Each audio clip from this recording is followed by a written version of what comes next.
Something creepy has been happening on Animal Crossing. Like pretty much everyone else on the planet, I've been spending most of my time playing Animal Crossing. I've been shaking trees, catching fish, smashing rocks, and making virtual friends since it's impossible to see my real ones. The game has been soothing for me. A meditative experience. At least, that's how it started out in the beginning. Lately, some weird things have been happening. It started when a new villager moved into my town. A spider, a creature that I'd never seen before, not even on the forums I read about the game. I figured there must have been an update to add new characters, so I assumed the weird things going wrong were glitches at first. Problems with the programming. There's a bulletin board outside of resident services where you can scribble messages. One morning, I noticed a bird perched on the board, signaling a new note. I clicked it open and saw red. All red.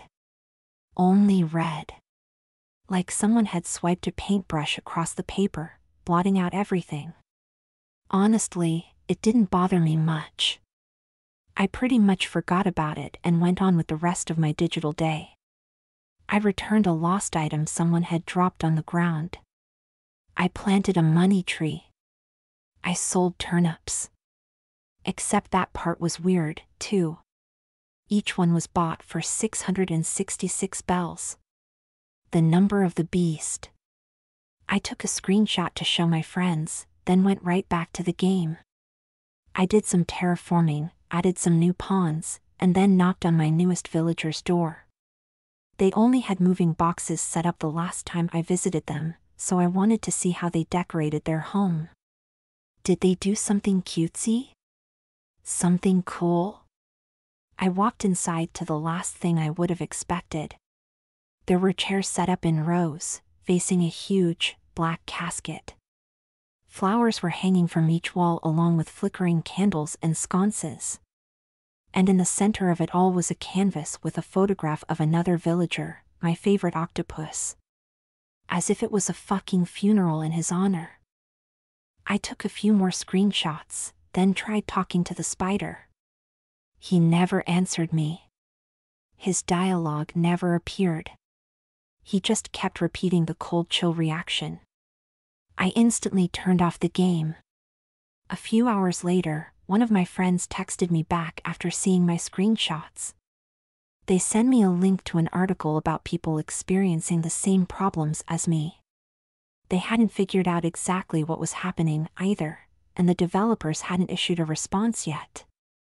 But they knew this much: a new character appeared, a spider, and held a funeral for the villager you spend your most time interacting with throughout the game. Then that character, your best friend, your favorite, disappeared. I didn't know that last part. I logged back into the game and bolted to my octopus house. It was still standing, which was a relief.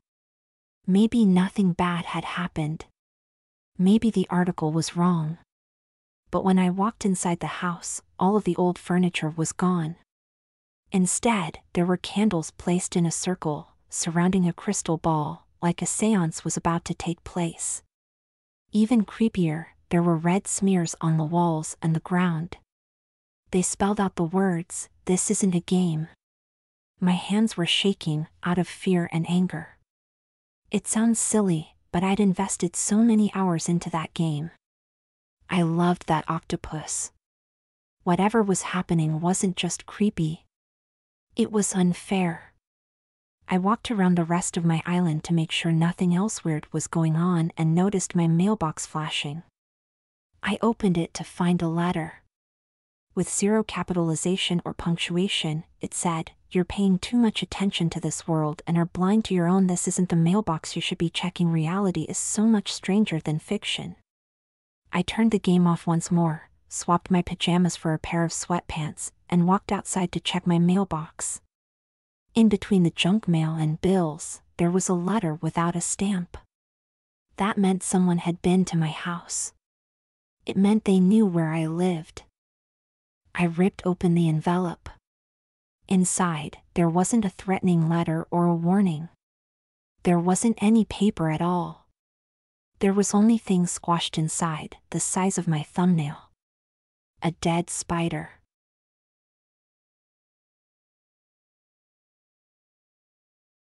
Lightning struck the tree outside my house, and weird things have been happening ever since. I've always been afraid of loud noises. When I was a kid, the sound of fireworks would freak me out. I could never enjoy light displays because I would be cowering in the corner the entire time. It was the same with parades. Whenever a fire truck would whoosh past with its sirens, it didn't matter if it was decorated with cutesy Christmas lights. The sound would send me running. To this day, I'm still scared of thunder and lightning. My boyfriend teases me about it all the time. He tells me there's nothing to worry about because we're safe inside the house. Nothing bad can happen to us. Except it did. A few months ago, there was a really bad storm. Rain pelted the house. Wind rattled the trees. Lightning illuminated the sky. My boyfriend fell asleep without a problem, like everything was fine, but I stayed up the entire night. I saw it happen. I saw lightning strike a tree outside our window. It peeled a long strip of bark straight off the trunk, like it was slashed with a giant knife. I examined the aftermath in the morning. Up close, I could make out a weird symbol in the bark. It wasn't written in paint or blood or anything supernatural. It was just a darker shade of brown spiraled across the light brown of the bark. I snapped a picture and uploaded it to my social media. Then I Googled a description of the design to see what it meant. It had to mean something. You're like one of those people who think they see the face of God on a burnt piece of toast, my boyfriend said, not taking it seriously at all. After coming up with nothing on my internet search, I assumed he was right. I forgot all about the design. I didn't think it was relevant when a knife slipped from my hand the next morning and slashed open my foot. Or the next week when my boyfriend got into a fender bender and broke the bumper off the car. Or the next month when he lost his job, when my older sister got arrested, when our pet rabbit died, one after the other. A million bad things kept happening in a row, but that was life. Bad things happened all the time. It sucked.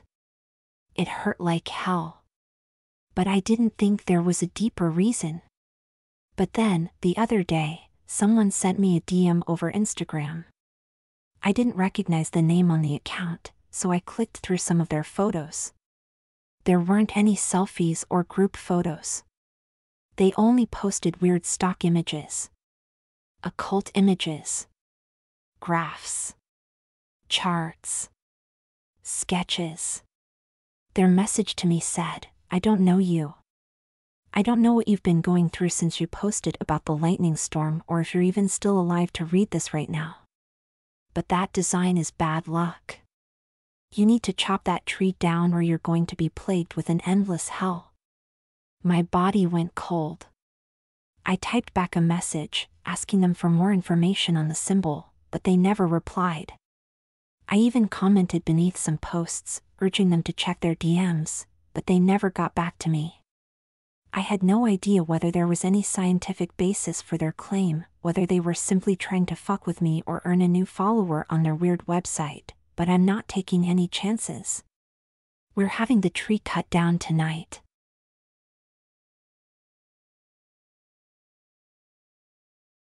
Please, don't listen to the song playing from the ice cream truck. I've been working from home and have gotten used to the noises in the neighborhood. I know when certain dogs are going to bark. I know when the couple across the street is going to pull into the driveway. I know when neighborhood children are going to block off the street to play baseball in the middle of the road.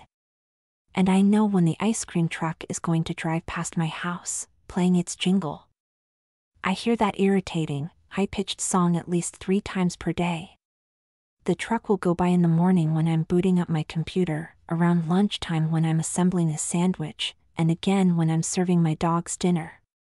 Every time it drives past the house, I wonder whether it's coming by so frequently because it's getting a ton of business in the neighborhood, or because it isn't getting any business and is desperate for customers. Whenever I peek out my curtains, I never see any children running up to the window and coming back with ice cream dripping down their cone and onto their hands. Most families stick to eating the ice cream kept in their freezer. Or they make a night out of the occasion and go grab cones at a shop where they can sit and enjoy their food. Curious, I tried doing some research on the subject, while procrastinating on accomplishing any real work. My Google search started with questions about whether ice cream trucks were still popular in this day and age, and why they were allowed to roam through neighborhoods causing a ruckus while people were trying to work and sleep and live. It ended with a YouTube compilation of the different songs blasted by ice cream trucks around the world and how their notes have changed throughout history. That could have been the end of my search. I could have exited out of the tab and went back to my real work. Instead, I made the mistake of scrolling down to read the comments. They were a shit show. Filled with conspiracy theorists. They talked about how every single version of the song, however innocent they may seem, were actually hypnotizing people.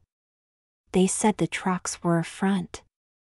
They said the only reason they're allowed to drive around town selling ice cream, while hot dog trucks and other food trucks are forced to remain stationary, is because the government is working alongside them. They're paying to have the tune broadcasted to as many people as possible. They disagreed about what the supposed hypnotism actually accomplished. Some said it tricked people into being satisfied with their lackluster lives. Others said it sent people spiraling into a sad, hopeless state. They all said it was dangerous. A threat to their free will. To be clear, I don't seriously believe there's anything sinister about ice cream trucks and their cutesy tunes. But just to be safe, I've been blasting music in my headphones whenever they drive through our little town.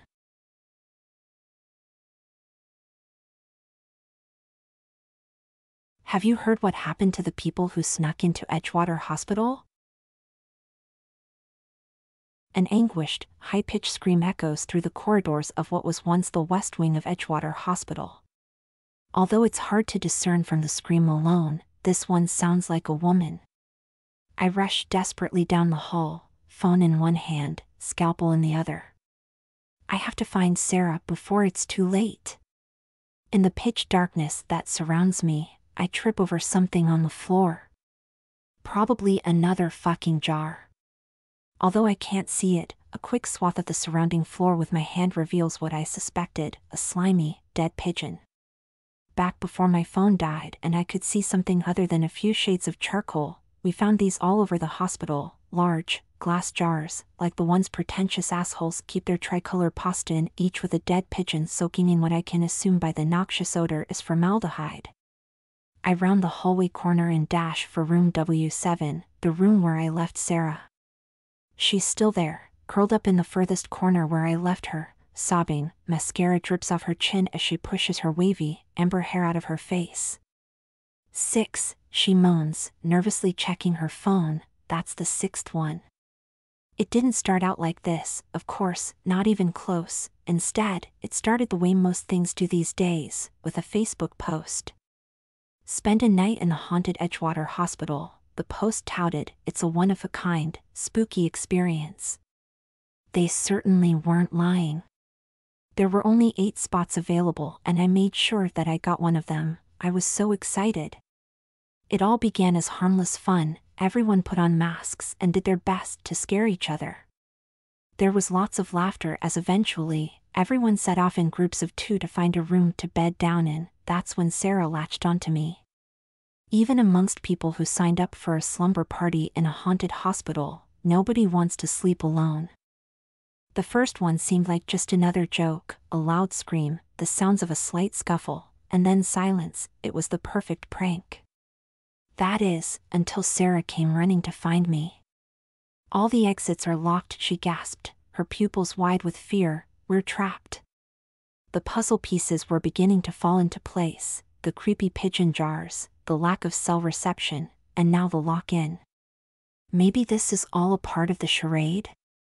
Sarah said hopefully, her eyes begging me to agree. but I could sense, somewhere deep inside of her, she didn't believe it.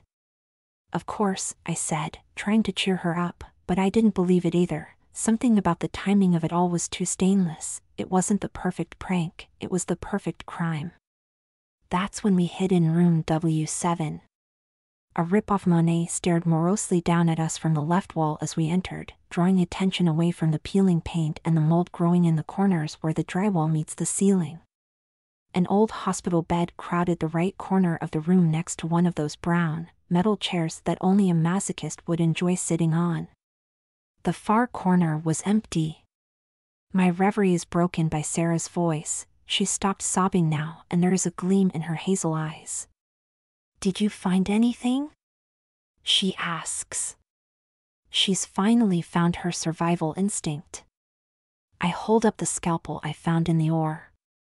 "Just this scalpel," I say, running my finger along the rusted blade, "but it's better than nothing." I sit down next to her, well, as close as I can with her wedged in the corner. "These pigeons are a nice fucking touch," she says. "How sadistic do you have to be to kill all those birds?" "Well, you can't really blame them," I chuckle. "Chicago has so many pigeons they've got to be interbreeding and mutating. That's how Jurassic Park started, you know?" Rhetorical, she mutters mirthlessly. No sense of humor. Time passes with nothing but the utter silence to keep us company. You don't really understand loneliness until you've sat alone in the dark, hunted by a nameless fear, something you can't quite put your finger on, but you know in the end it will get you. You were predestined to be the victim. You are original sin. Sarah finally breaks the silence. "It's 3:59, she says dully. I give her a dead stare. That gleam has left her eye. She's given up. I notice the last few times that someone dies every hour, on the hour, she turns her head towards the door, expecting, I suspect, to detect some movement that would indicate it's her turn. She seems almost committed to her fate. The clock turns 4 and I lean in close to whisper in her ear, "Fly away." I slit her throat decisively with my freshly cleaned scalpel. 7. The number of completion.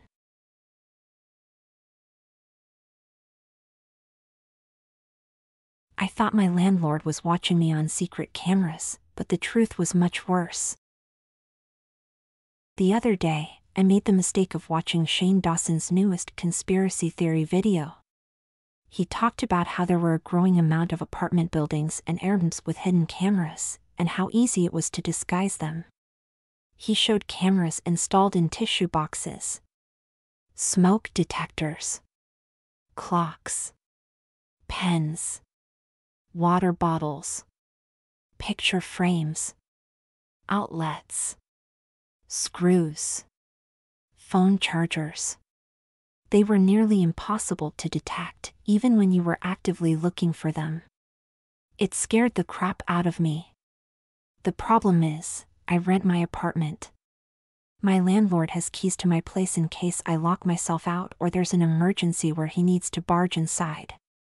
I never really worried about it before, even though the apartments on either side of me were empty, undergoing renovations, leaving me pretty much isolated. My landlord might have been a weirdo, but I felt confident he would never sneak inside while I was in my bathrobe. But what if he snuck inside when I wasn't home? What if he installed some of those baby cameras and watched me in my bathrobe from his room on the other side of the complex? The thought freaked me out. I tossed on a sweatshirt to cover myself and slipped into big, fuzzy socks in case he had some kind of foot fetish. Then I swept the room with a black light, on the hunt for miniature cameras smaller than a thumbnail. The fact that I found nothing should have calmed me down, but the longer I looked, the more memories came flooding back to me. The time he asked me whether I enjoyed the Circle finale, even though I'd never mentioned being a fan. Or when he volunteered to come in and fix my sink before I even told him it was broken. There were a million little moments where he knew too much. Moments I overlooked, brushed right off. He couldn't have known any of that information unless he was watching me. He had to be watching me. I was sure of it. I continued searching for cameras, tearing the place apart in the process. I ripped my shower curtain to shreds, disconnected my smoke detectors, smashed a clock open, disassembled outlets, almost electrocuting myself. I was about to crack apart my television when my almost boyfriend texted me. He got off from work early. He wanted to see me. I looked around the room, seeing the place with his eyes. He would think I was crazy if he stopped over. Maybe I was crazy. Maybe my landlord was a friendly old man who heard me playing the circle a little too loud and found something wrong with the pipes leading to my sink. There was no way I would have time to clean up the mess I'd made in my apartment, so me and my almost made plans to meet at a restaurant. I was about to leave for our date, dressed in a tight blue dress, when I noticed something on my bedroom wall. I thought it was chipped paint or a leftover screw, but the dark splotch was something else. Not a camera. A hole. It turned out I was wrong about him watching me on secret cameras. He was watching me from inside the next apartment.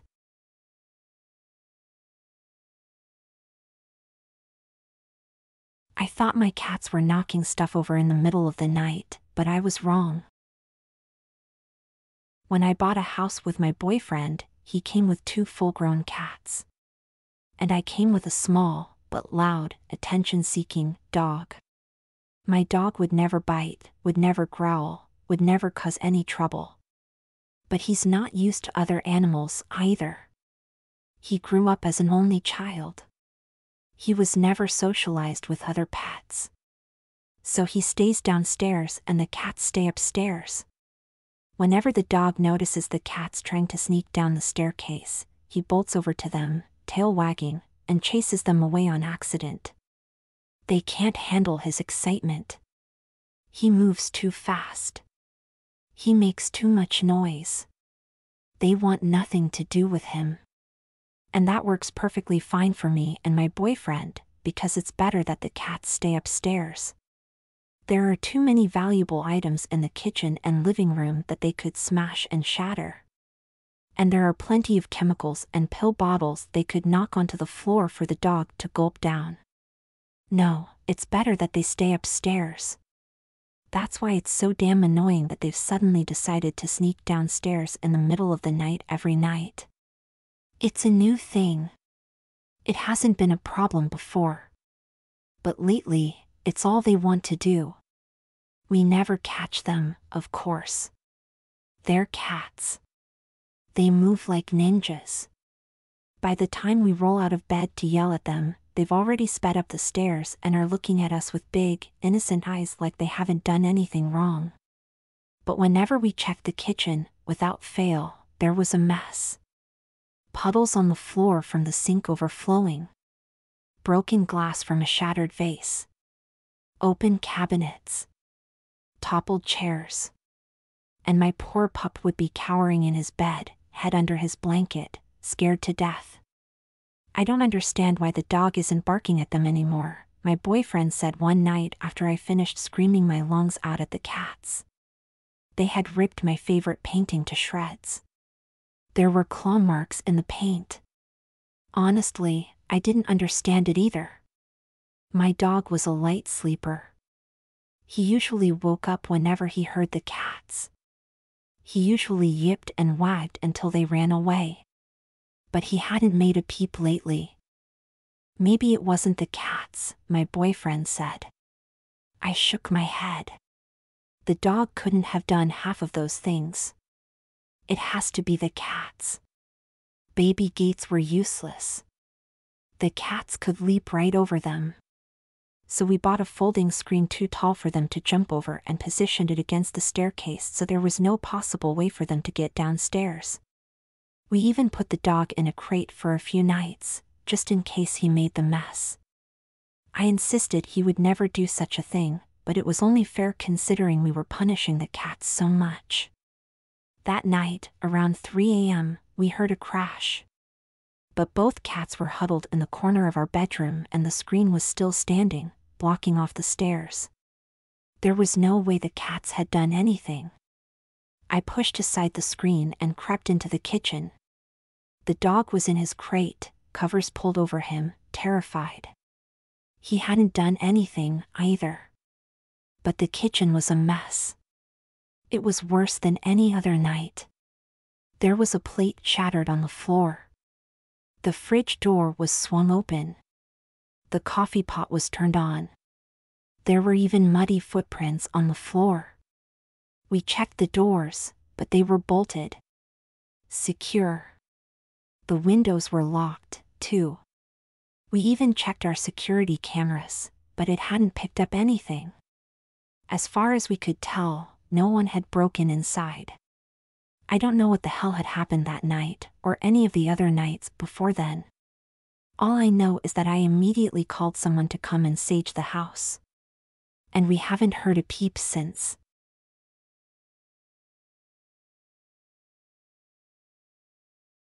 I rooted through the box for a note of some kind, assuming a family member had sent it as a gift or a company had sent it as a thank you for shopping with them. I couldn't find anything, so I checked the address label on the box. It said North Pole. No real address. No real name. Nothing. I had already put up my tree but hadn't gotten around to decorating it yet, so I dangled the ornament on a branch, high up, where the cats wouldn't try to reach. It stayed there for a day. 2. 3. Then, this morning, I was in the bathroom when I heard a tink and a crunch. I thought the cats must have knocked over the ornament. They must have shattered it. I stormed into my living room and saw a single piece of glass on the ground. The ornament was still hanging on the tree by its string, but it was broken in the center. It looked like a cracked egg. I hunted down the cats, worried one of them had hurt themselves on the glass, but the first one was snoozing on his cat bed. The other one wasn't anywhere in sight, so I checked the usual hiding spots. On top of the kitchen cabinets. Behind the couch. Inside their cat tree. When I checked under my bed, I saw movement. I figured it was the cat, so I reached my hand underneath. My hand latched onto something furry, and a second later, I felt teeth. I wrenched my hand back and saw blood. Thick, flowing blood. The top chunk of my finger had come off with the bite.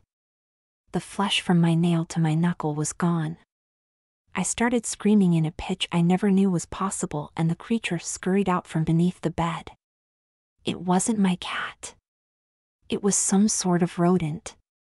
Something that hatched. I booked it back into the bathroom and locked the door. Luckily, I had been listening to music on my phone in there earlier, so it was available for me to use. I looked up the number for animal control, called them, and then called the paramedics about my missing finger. I've been writing all of this from inside the bathroom. I can hear that thing banging up against the door, splintering the wood. I'm hoping the animal control gets here before it breaks through. I'm hoping this will all be a bad memory by Christmas.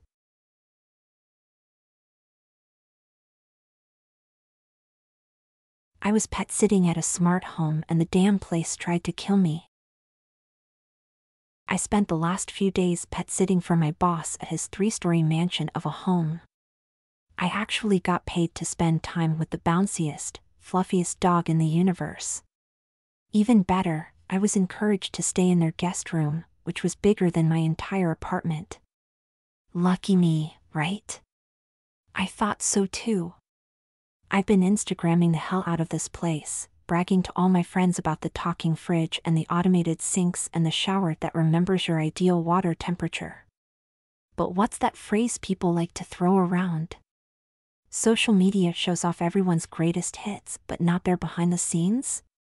Well, my behind the scenes sucked. Like, they were starting to scare me, they sucked so much.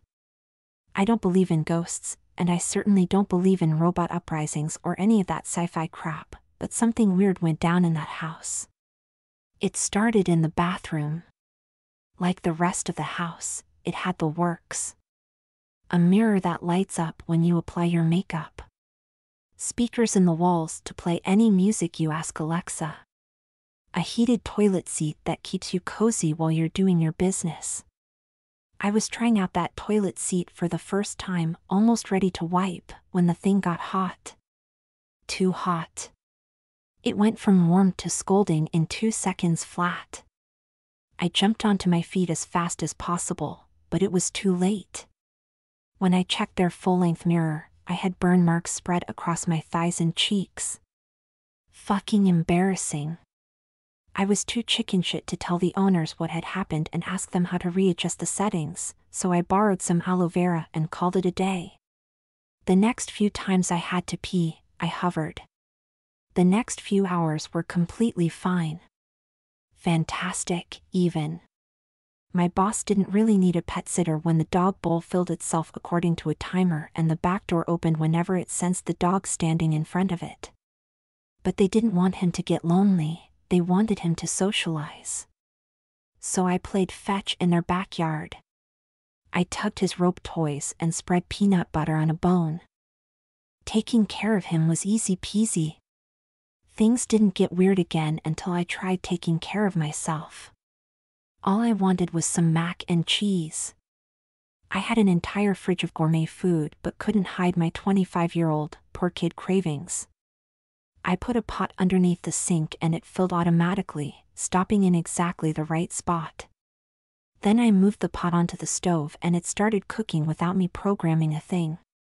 So I left it alone like an idiot. I flopped on the couch, on my stomach because my butt hurt like a motherfucker from the burns, and got distracted watching Disney+. Maybe I was supposed to program the timer myself. Maybe I shouldn't have relied on the smart home to handle everything on its own. Either way, it was too late for the what-ifs. The thing caught on fire. A small fire, not enough to set off alarms, but still a fire. There weren't any buttons or knobs on the stove, so I couldn't figure out how to turn the damn thing off. I tore apart cabinets searching for an extinguisher, and that's when the dog started barking. The house heard and spoke to him with a pre-programmed message. "Don't worry," my boss voice said. "We're going to be home soon, bud. Here's a treat." And an extra bone dropped into his dish. That put the obvious idea in my head. I should talk to the house.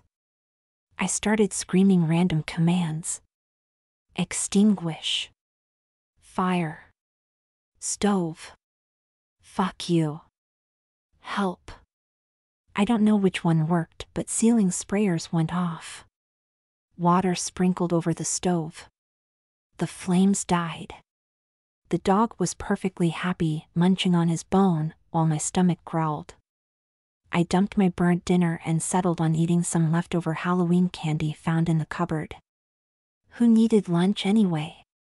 I would wait a few hours and order Postmates for dinner.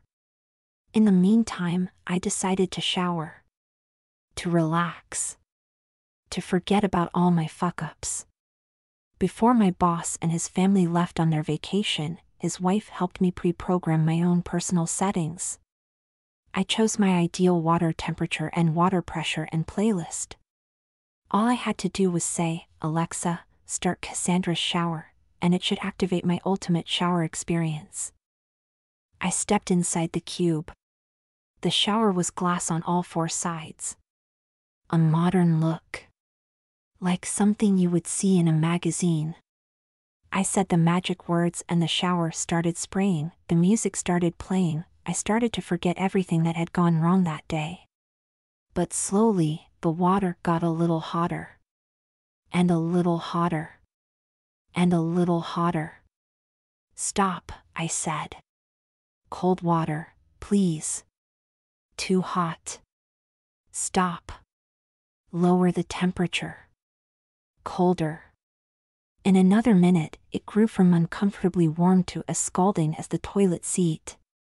There would be burns across my entire body if I stayed in for much longer. I tried to push out the door, but it wouldn't budge. It had sealed. Locked me inside. "No, no, no," I said. "Stop. Off. Turn off. Shower off. The music turned off instead. It was replaced by a female voice. My boss's wife. Her pre-programmed message consisted of 7 words: "I know you've been fucking my husband." Then the door unlocked. The water sputtered to a stop. I scrambled out of the shower, dripping wet. I stuffed myself into my clothes, booked it out of the house, called an Uber, and started writing this on my notes app. I'm not sure whether I should contact the police or quit my job and forget about the whole thing. After all, she's right. I screwed with her family. I slept my way into her fancy house. Maybe I deserve all this bullshit. I don't know. All I know is, I'm never fucking with a smart home again.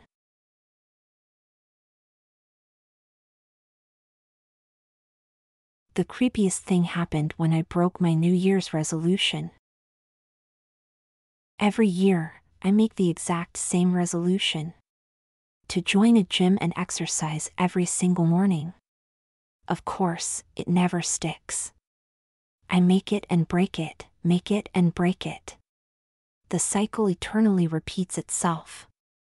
But last year, something changed. In the middle of December, I went to the annual Christmas party my boss threw. He would always add a gimmick in order to encourage more people to attend. A magician. An acrobat. A clown. A juggler. Last year, he hired a psychic.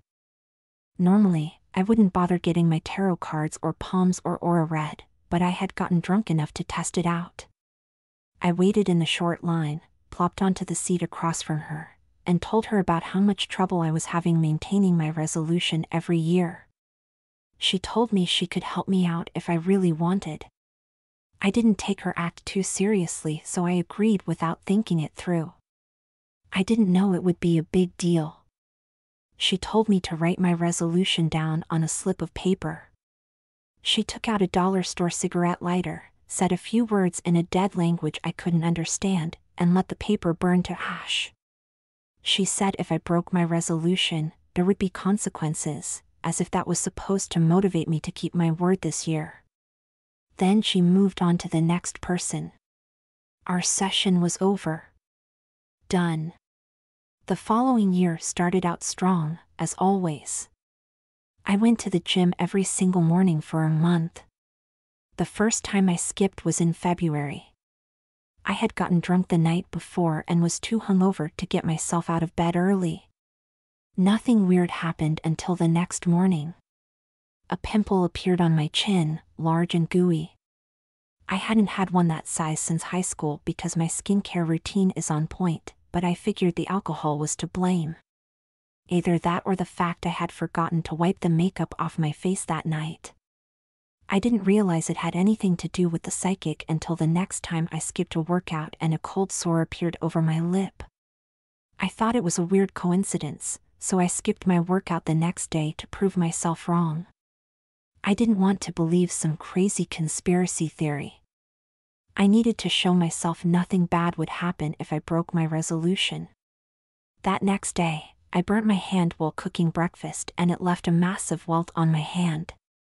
The day after that, my cat left a bloody scratch down the length of my arm. And the day after that, I tripped and fell, cracking one of my teeth so badly I had to visit the emergency room. It seemed like the more days in a row I went without working out, the worse my injuries got. I tried to hold out anyway to prove my clumsiness had nothing to do with the workout resolution. But then, after a full month of bumps and bruises, my cat got sick. I had to rush her to the vet for emergency surgery. I couldn't risk something happening to her, so while she was getting operated on, I stopped at the gym. I exercised until the vet called, saying the operation was a success. For the rest of the year, I refused to break my resolution. It didn't matter whether I was hungover or on my period or sick with the flu. I dragged myself to the gym, no matter what. I didn't want to risk something worse happening. Now that the end of the year is getting closer, the Christmas party is coming up in a few weeks. My boss said he might bring the psychic back because she was such a big hit last year, but I'm hoping that doesn't happen. I'm hoping to stay as far away from her as possible.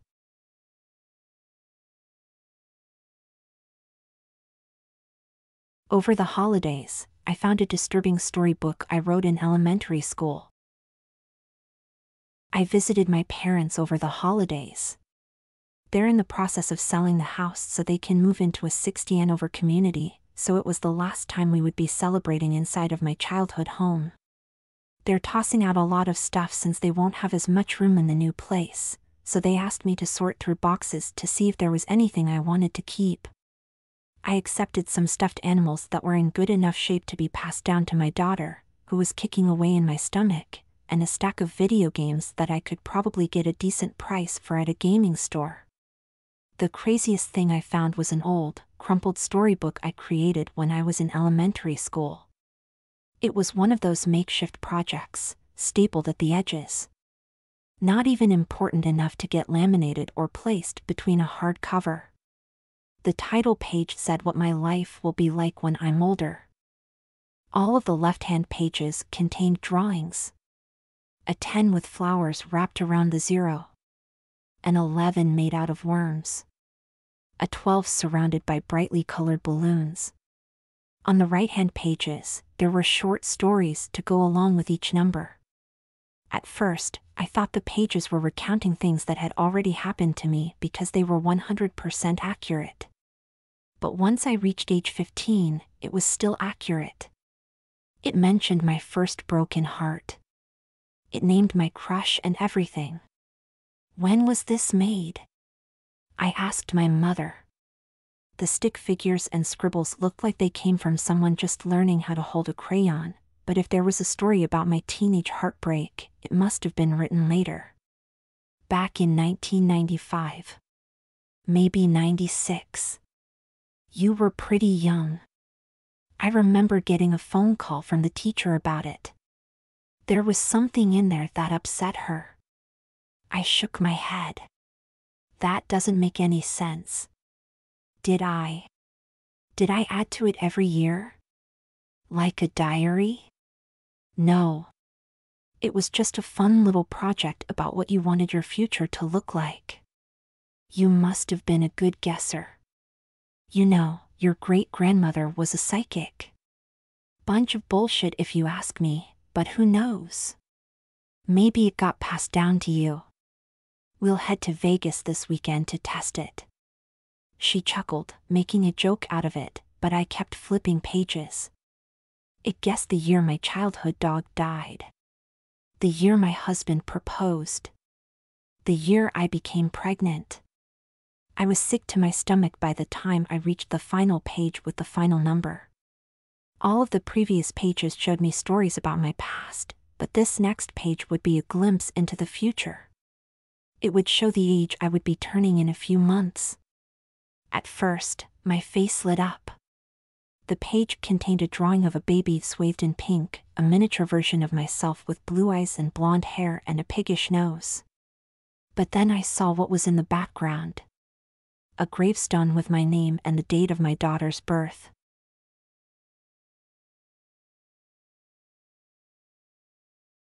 I never should have built a snowman in my backyard.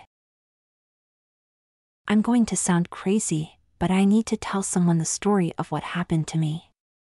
Someone other than the police. Those fuckers laughed all the way back to their patrol car. It started this morning, when I woke up to 10 inches of snow on the ground. The storm came out of nowhere. Thanks to global warming, it's been warm and sunny around here lately. I honestly thought we'd be able to get away without a drop of snow the whole winter. But then it all hit at once. I wouldn't have even bothered to step outside if it wasn't for my dog. He needed to use the bathroom, which meant I needed to shovel a path. I strapped on my snow boots, slipped into my heaviest coat, and rummaged in the basement for a pair of gloves. I had a large, heavy-duty shovel, but it didn't help. Clearing out the snow was useless. Whenever I felt like I was making progress, the snow would pile up again. I had to stand on top of a fresh patch and call for my dog, begging him to get his paws wet, because there was no way he'd be stepping on grass for a few days. He timidly joined me outside, but after a few minutes, he was loving it. He pounced around, leaving circles of paw prints throughout the yard. He dug his nose into the ground, turning his whole snout white. It was adorable. I rolled up a snowball to see what he would do. As I should have guessed, he tried to eat it. Then I rolled up a larger one. Without really planning it, I built a snowman and a snow dog. Then I snapped a selfie of us in front of it. It was cute. Got lots of likes on Instagram. I expected the snow to clear up within the next few hours, but it only got heavier. The weirdest part was, instead of getting covered over by snow, my creations only grew bigger. They nearly towered over my fence. They also looked like they'd moved a few inches, but I figured it must have been an illusion. The next time I let the dog outside, I wasn't brave enough to join him in the cold. I was already in my pajamas, sipping cocoa. I figured he would be fine on his own since he had so much fun earlier, so I closed the door and waited to hear him scratch to be let inside. But I heard him yelp instead. I assumed he'd gotten frightened by a branch snapped by snow or a whistling gust of wind. I opened the door to let him inside and he came in, tail between his legs, whimpering. There were slashes across his back. 4 of them. Like claw marks. It must have been a fucking raccoon. Thankfully, the scratches weren't deep, so I cleaned him up and fed him treats. Then I marched outside with my shovel, putting on shoes but skipping the coat and gloves, planning to chase the creature away. There were blood drops on the snow. They led up to the snowman. To his stick hand with 4 wooden fingers poking out. Like he had done the attacking. It was a ridiculous thought. Impossible. But whether it was a raccoon or a squirrel or a snowman, I was pissed about my pup getting hurt, so I raised the shovel over my shoulder and whacked off its head. It made me feel a little bit better, so I kept going. I knocked off its buttons. I bashed in its stomach. I kicked a hole through its bottom. I only stopped once something sharp dug into my leg. I stumbled forward and fell into the snow, shivering. When I looked down, my ankle was bleeding. And I swear, that blood trailed from my flesh, all the way over to the snow dog's teeth.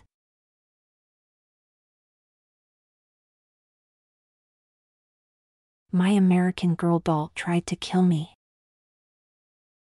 When I was younger, my best friend had dozens of American Girl dolls. They lined the shelves in her canopied, bubble-gum pink bedroom. I always wanted one of my own, but they were expensive, so it took me a while to convince my parents to surprise me with one. Then, on my 8th birthday, they gave me the greatest present of my young little life. I can't remember ever being more excited than I was on that August day. My doll was blonde and blue-eyed, like me, a miniature version with the same set of freckles. For months, I brought her everywhere with me. I carried her around in a toy stroller, and when that wasn't acceptable, she was stuffed in my backpack. I refused to leave the house without her. But then something weird happened. My friend came over to my house one day to play with our dolls.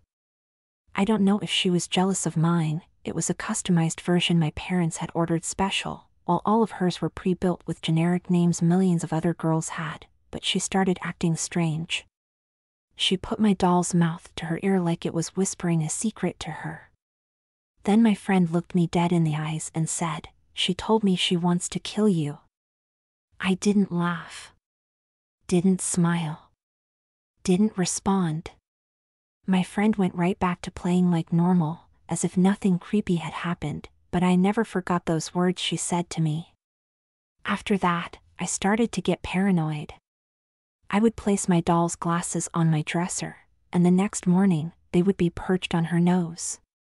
Or I would put her hat on her head, and the next time I looked, it would be on her lap. I figured my friend was playing tricks on me somehow, or maybe my parents were just moving things around while I was asleep, but just to be safe, I packed my doll away in the closet. My parents didn't understand my sudden change of heart. They knew how much I loved the doll, how long I'd begged to have one, but I never told them the problem. I felt too silly. Too psycho. Fast forward to 2020. I've been bored out of my mind lately, so I decided to go through some old boxes my parents gave me when they sold my childhood home. I dug through old Nickelodeon magazines and Magic 8 Balls, Tamagotchis, and Furbies. Then I found my doll. All of my worries about her seemed even more ridiculous now that I was older, so I placed her on my bedside table for decoration. I never thought it would be a problem. I never thought it would put me in danger. But the next morning, the doll was sitting at the foot of my bed, watching me.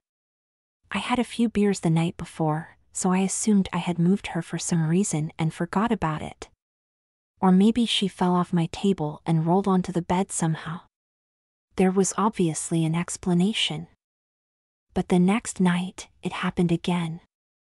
She moved to the kitchen this time, close to the knife block. I was living alone, so there was no way anyone else could have touched her. I started freaking out. I stuffed her back into her box. I sealed it with duct tape. I planned on bringing her to the dump myself, once the quarantine was over and it felt safe to go outside again. In the meantime, I tried to forget about her. I wiped her from my mind. Until I noticed a chunk of duct tape hanging from my refrigerator. The same kind I had used to wrap the box. I stepped closer and slowly opened the freezer. Inside, there was my doll's head. Her eyes were cut out of her skull with a blade, holes poked through the center of her flesh. Her mouth was scribbled over with marker. Her body was missing. No torso. No limbs. I screamed and slammed the door shut. It took me a while to gain the courage to step near the fridge again, and when I did, I realized there was writing on the duct tape. In the same marker that gratified the doll, it said, "You're next." It was signed by my best friend.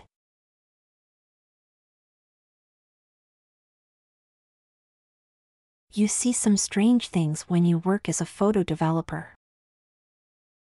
In the mid-90s, I used to be a photo technician. Those were the days when all you could do on phones was dial a number, and if you wanted to take photos, you bought a camera containing actual rolls of film that you had to drop off at the store to be developed. Amazing how times change. As far as jobs go, I couldn't complain.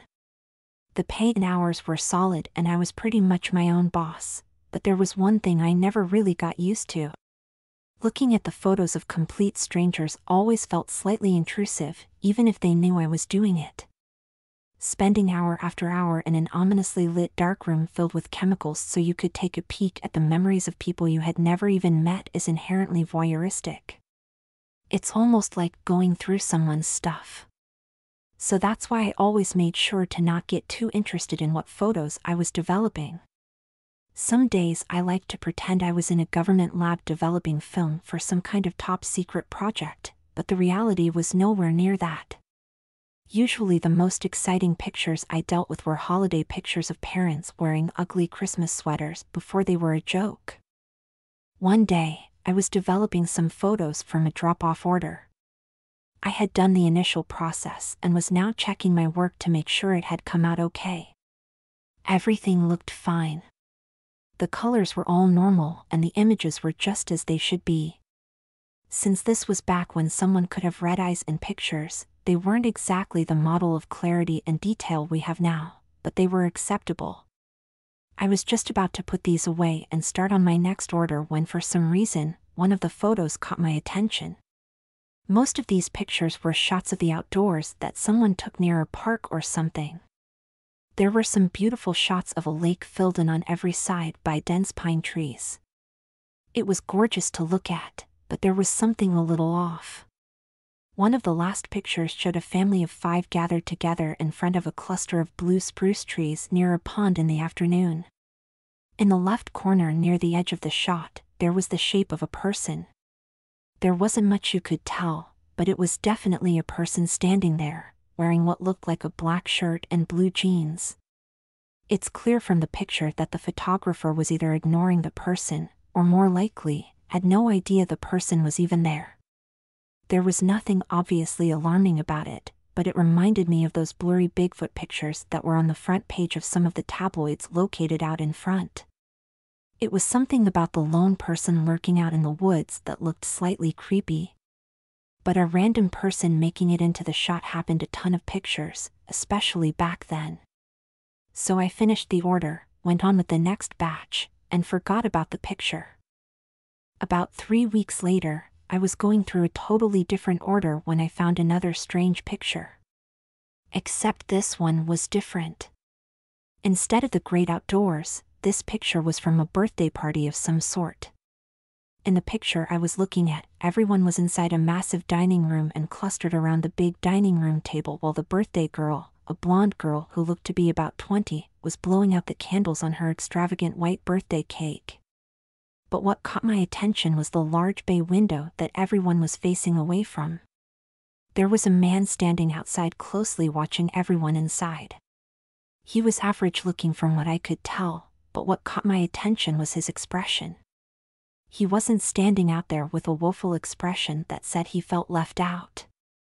No, this guy was intently watching them, like one watches an animal at the zoo. I wasn't 100% sure, but I thought that he may have been looking at whoever was taking the photo. Either way, I had no idea what to think. Was this a relative about to pull a prank on the birthday girl or something? I've seen plenty of awkward and downright weird family photos, but this one seemed different. I'd seen enough awkward family photos to know that you can recognize them almost immediately. They have a unique charm to them that gives you a good laugh, but in a heartwarming "oh my family is just like that" way. Since there wasn't much of anything I could do about a weird picture, I checked the rest of the pictures, packaged it up, and kept on with my work. But this time I couldn't shake the image. Over a month later, there was another weird picture. The setting this time was at some kind of pool party. From the looks of the flag-themed decor, it was some kind of 4th of July get-together. It looked like a fun time, plenty of people waving sparklers and eating grilled hamburgers and hot dogs in between taking a dip in an in-ground swimming pool. As the day turned into nighttime, the pictures now showed people gathered around a large campfire where they roasted marshmallows. My stomach dropped when I saw someone in a picture who looked just like the guy from the birthday party picture. What gave him away was the same expression I had seen before, unflinching, unsmiling, and out of place amidst all the holiday festivities. This time he was in the next to last photo. The picture was of a huge gathering at some public park. With all the people spread out on blankets and folding chairs, I figured everyone was there to see some fireworks. I didn't recognize the location or the other people in the shot, but there was no mistaking the man I saw peering at the group from far off in the background. Was this some stalker or something? Because there was no way this was all a coincidence, especially because the orders were all placed under different names. The weird part was that the people in these pictures were completely different from the ones I had seen before. The only similarity I could tell aside from the strange man was that in both instances he had only appeared when there was a photo of a large group of people. The old saying "a picture says 1,000 words" is very true at times, but sometimes you wished they would say 1,000 more. I had no idea what the context was for the stranger in the picture. Worse, there was nothing I could really do. All I had was the name the respective orders was placed under, and that was it. Ignoring the chill that had just washed over me, I finished the order and went on to the next. I managed to forget about what I'd seen until one night about 2 months later. I was manning the customer service counter for the night and was just getting ready to go on break when I heard the telltale bell clanging that meant we had a customer. Putting my stuff down, I strode out to the front to take care of things. How can I help you? I asked to the customer, whose back was turned to me. Hi, I have an order to pick up. I believe my wife placed it under the name Crawford. He turned to face me and my stomach dropped to somewhere around my knees. It was the strange man from the pictures. Same closely cropped hair and unreadable expression. Of course, I managed to say while checking the cartons of packages ready for pickup. Crawford was mercifully near the top. I wasted no time in grabbing it and returning to face the guy. Here you are. It'll be $7.95. Here you are. He gave me a 10 and I quickly made change. Is there anything else I can do for you? I asked over the deafening sound of my own heart rate. Oh no, thank you, this is plenty. Between the two of us, I'm just happy to finally get some time off work. I'm in law enforcement, so my schedule is a mess, he added while showing me the legit badge and ID on the inside of his wallet. No kidding? Yup. I've been doing undercover work for the last few months and it's finally over. That's why I'm thrilled to be doing something as ordinary as run errands. You should be able to read all about it in the paper tomorrow, but there was this serial killer operating around here. His victims were all people he knew personally. He would go to their houses for holidays and stuff and they never suspected a thing. I'll give him this, he was clever. Since he never wanted to have his picture taken there, he would instead volunteer to be the one to take the big family photos of everyone. I even watched him do it a few times myself. Scary stuff, huh? Very, I agreed as relief began flooding through my body. It's easy to forget that a photo shows everything except the person taking it.